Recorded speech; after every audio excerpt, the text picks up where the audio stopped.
Hi. നമ്മൾ ഇന്റർവ്യൂസിനൊക്കെ പോകുമ്പോൾ C V നിർബന്ധമാണല്ലോ അല്ലേ? അപ്പോൾ സി വി ഉണ്ടാക്കാൻ നമ്മൾ കഫേയിൽ പോകണം. അപ്പോൾ അവിടെ നിന്ന് സി വി ഉണ്ടാക്കാൻ വെയിറ്റ് ചെയ്യണം. അങ്ങനെയുള്ള ഒരുപാട് ബുദ്ധിമുട്ടുണ്ട്. അപ്പോൾ നമുക്ക് തന്നെ ഒരു ആപ്ലിക്കേഷൻ വെച്ചിട്ട് സി വി ഉണ്ടാക്കാൻ പറ്റും. സിമ്പിളായിട്ട് ഉണ്ടാക്കാൻ പറ്റും. അപ്പോൾ എങ്ങനെയാണ് ഉണ്ടാക്കുന്നത് എന്നുള്ള ഡീറ്റെയിൽസ് ഞാൻ പറഞ്ഞുതരാം. അപ്പോൾ അതിന് മുന്നേ എൻ്റെ യൂട്യൂബ് ചാനൽ ഒന്ന് സബ്സ്ക്രൈബ് ചെയ്യണേ. കൂടാതെ സോഷ്യൽ മീഡിയ അക്കൗണ്ടുകളൊന്ന് ഫോളോ ചെയ്യണം. ഓക്കെ. പ്ലേ സ്റ്റോറിൽ അവൈലബിൾ ആണ്. ഇൻ്റലിജൻറ്റ് സി വി എന്ന് കൊടുക്കുന്നതിന് റെസ്യൂം ബിൽഡർ ആപ്പ് വന്നിട്ടുണ്ടാവും. അത് ഓപ്പൺ ചെയ്യുക. അതിൽ ക്രിയേറ്റ് എന്നുള്ളത് കൊടുക്കുക. ഓൾറെഡി ഞാനിവിടെ ചെയ്ത് വെച്ചതുണ്ട്.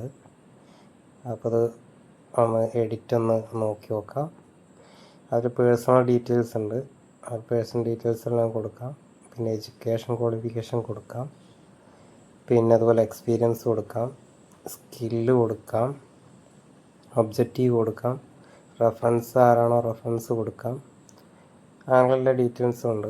അതുപോലെ എഡിറ്റ്, റീഅറേഞ്ച് അങ്ങനെയുള്ള ഓപ്ഷൻസ് എല്ലാം ഉണ്ട്. അപ്പോൾ ഇത്രയേ ഉള്ളൂ. സിമ്പിളായിട്ട് ചെയ്തതിന് ശേഷം ഡൗൺലോഡ് എന്നുള്ള റെസ്യൂമിൻ്റെ ഡീറ്റെയിൽസ് ഏതൊക്കെയാണ് സ്ട്രക്ചർ ഏതൊക്കെ വേണ്ടതെന്നുള്ളത് കൊടുത്തതിന് ശേഷം ഡൗൺലോഡ് എന്നുള്ള ഓപ്ഷൻ കൊടുക്കുക. ഡൗൺലോഡ് ക്ലിക്ക് ചെയ്തിട്ട് ഡൗൺലോഡ് കൊടുത്തു കഴിഞ്ഞിട്ടുണ്ടെങ്കിൽ PDF ഫയലായിട്ട് നമ്മുടെ ഫോണിലേക്ക് സേവ് ആയി കിട്ടും. ഓക്കെ, അത് നേരെ പ്രിൻ്റ് ഔട്ട് കൊടുത്താൽ മതിയാവും.